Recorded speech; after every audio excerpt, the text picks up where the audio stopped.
मेरा नाम रिजवान खान है। खान हो सकता है आप लोगों को मैं थोड़ा सा अलग लगूं, वो इसलिए क्योंकि मुझको एस्पर्गर्स सिंड्रोम है। डॉक्टर हैंस एस्पर्गर्स के नाम से ये सिंड्रोम जाना जाता है।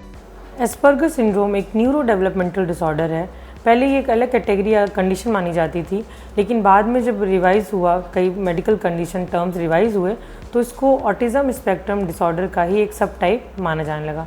तो ये ऑटिज़म स्पेक्ट्रम डिसऑर्डर में ही आता है और कई बार इसे कई लोग हाई फंक्शनिंग ऑटिज़म भी कहते हैं। सो ऑटिज़म से ये कैसे अलग है, इसमें कौन कौन सी चीज़ें हैं जिनको समझ के आप इस बीमारी को समझ सकते हैं। तो 2-3 चीज़ों पे बात करेंगे।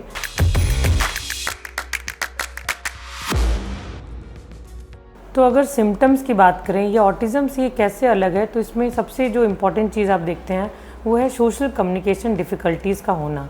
यानी कि इनमें लैंग्वेज डेवलपमेंट तो अच्छा होता है, वोकैब्स भी काफ़ी अच्छे हैं, शब्द भंडार बहुत ज़्यादा हैं, किसी भी चीज़ की डिटेल नॉलेज है, लेकिन जब हम आपस में बातचीत करते हैं उसको ये मेंटेन नहीं रख पाते। अपने हम उम्र लोगों के साथ बातचीत करना ये उनके लिए मुश्किल होता है। क्या चुटकुला कह रहे हैं या कोई ऐसी बात जो वर्बल स्किल से हटके है जिसको हम सोशल नॉर्म्स में यूज़ करते हैं, जैसे कि बातचीत करते समय अपनी बारी का इंतज़ार करना, टर्न टेकिंग बिहेवियर, फिर हम कोई चीज़ कैसे कंटिन्यू कर रहे हैं, क्वेश्चन कहाँ पूछना है, हमें कब बोलना है, इस तरह की जो लैंग्वेज डेवलपमेंट सोशल नॉर्म्स में हम यूज़ कर रहे हैं उसमें इनको प्रॉब्लम्स आती है।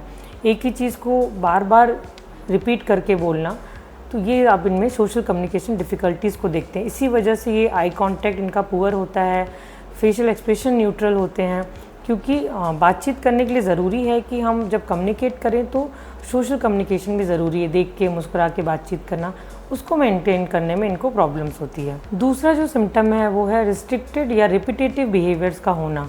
किसी भी सेम चीज़ को एक ही तरीके से करना पसंद करते हैं। अगर आप इनके रूटीन या रिचुअल्स में चेंजेस करें तो इनको डिस्ट्रेस होता है। तो कोई भी काम को एक तरह से बार बार करना इनको पसंद होता है, ये अपने काम को उसी तरह से करना चाहते हैं। सो ये रूटीन को लेके बहुत स्टिक होते हैं। सो सेमनेस पे बहुत ज़्यादा फोकस करते हैं, किसी भी स्पेसिफिक टॉपिक को बहुत ज़्यादा डिटेल तरीके से बताते हैं। तो इस तरह से इनमें, या फिर अगर मूवमेंट की बात करें तो जैसे हैंड क्लैपिंग करना, बॉडी रॉकिंग करना, इस तरह के रिपीटेटिव मैनर में ये कोई भी बिहेवियर को करते हैं। तीसरा बड़ा डिफरेंस या सिम्टम कह सकते हैं जो ऑटिज़म से अलग है, कॉग्निटिव और लर्निंग प्रोफाइल के बारे में। इनकी कॉग्निटिव स्किल्स काफ़ी अच्छी होती हैं, इसी वजह से इनकी IQ अबव एवरेज होती है। सो इसकी वजह से किसी भी टॉपिक को लेके इनकी जानकारी बहुत अच्छी होती है। मुझे एस्पर्गर सिंड्रोम है, इसका ये मतलब नहीं कि मैं पागल हूँ। ओह नो नो नो, मैं बहुत इंटेलिजेंट हूँ, वेरी स्मार्ट। तो लर्निंग स्ट्रेंथ की बात करें तो रोट मेमोरी काफ़ी अच्छी है, यानी कि किसी भी चीज़ को बिल्कुल रट के याद कर लेना। लॉजिकल रीजनिंग काफ़ी अच्छी होती है, बहुत लॉजिकल वे में बातें करते हैं और बहुत डिटेल फोकस्ड होते हैं। किसी भी चीज़ को बहुत डिटेल में पढ़ना, समझना और बताना ये इनको पसंद होता है। तो आप अगर टिपिकल ऑटिज़म में देखें तो इस तरह से उनका जो लैंग्वेज डेवलपमेंट है वहाँ भी डिले है और इसके साथ साथ जो उनका कम्युनिकेशन है उसमें भी डिले है।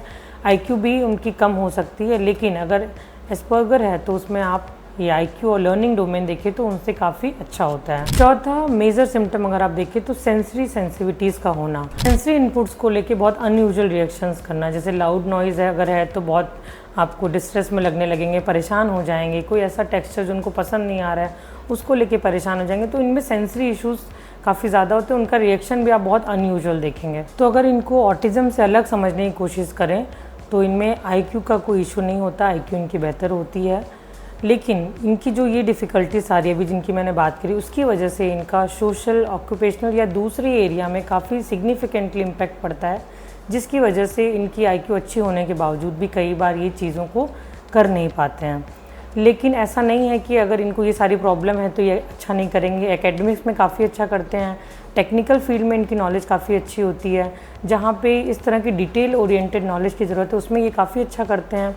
तो अगर आप इन बच्चों को शुरू में ही अर्ली इंटरवेंशन में ले जाएं तो ये धीरे धीरे अपनी जो सोशल डिफ़िकल्टीज़ हैं उनसे मैनेज करना सीख जाते हैं और काफ़ी अच्छा, काफ़ी बेहतर कर सकते हैं। सबसे पहला काम करना है, साइको एजुकेशन बहुत ज़रूरी है। पेरेंट्स को, केयर गिवर को, इवन बच्चे को भी या किसी इंडिविजुअल को अगर ये बीमारी है तो उसे पता होना चाहिए कि इसमें क्या क्या डिफ़िकल्टीज़ हैं, कौन कौन से स्ट्रेंथ एरिया हैं जिस पे काम कर सकते हैं, कौन सी वीकनेसेस है जिनको हम मैनेज कर सकते हैं।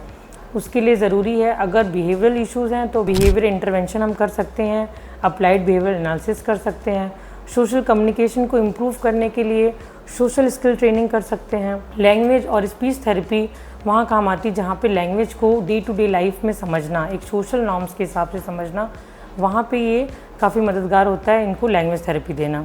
अगर कोई अदर इश्यूज़ हैं जैसे एंजाइटी है साथ में या दूसरी डायग्नोसिस है, कोई अदर प्रॉब्लम है, तो उसके लिए हम इनको मेडिकेशन में भी ले जा सकते हैं जो को अकरिंग कंडीशन है। अगर बच्चे को स्ट्रेस बहुत ज़्यादा हो रहा है, बच्चे को एंजाइटी के भी सिम्टम है, तो उसके लिए उनको दवाएं भी चलानी चाहिए। इसके अलावा कॉग्निटिव बिहेवियर थेरेपी, जो इस तरह की जितने भी बच्चे को खुद को लेके या किसी इंडिविजुअल को ऐसे थॉट्स आ रहे हैं जिसकी वजह से वो उसमें डिप्रेशन एंजाइटी के सिम्टम आ रहे हैं, तो उन पे बेहतर काम किया जा सकता है। सो इस तरह से जो थेरेप्टिक इंटरवेंशन है वो अगर हम अर्ली इंटरवेंशन में शुरू कर दें तो काफ़ी बेहतर है, और साथ साथ काउंसलिंग भी इनमें मदद करती है। आपने अगर इस तरह के कोई भी सिम्टम को देखा हो किसी में, कौन कौन सी चीज़ें हैं जो आपने फील की हों पर आपको ये नहीं पता कि उसमें हम क्या करें, ऐसे कौन कौन से सिम्टम हैं जो आपने नोटिस किए हैं, तो आप मुझे कमेंट करके बता सकते हैं। किसी स्पेसिफिक सिम्टम को लेके कोई आपको मैनेजमेंट टेक्निक समझनी है, जाननी है, तो आप मुझसे पूछ सकते हैं। इस तरह की जितनी भी जो ऑटिज़म के बारे में खासकर बहुत सारे मिथ हैं, बहुत सारा कन्फ्यूजन है डायग्नोसिस को लेके, ऐसा कोई सवाल हो तो आप ज़रूर पूछें और कमेंट बॉक्स में मुझे बताएं कि आप अगली बार इसमें क्या जानना चाहते हैं।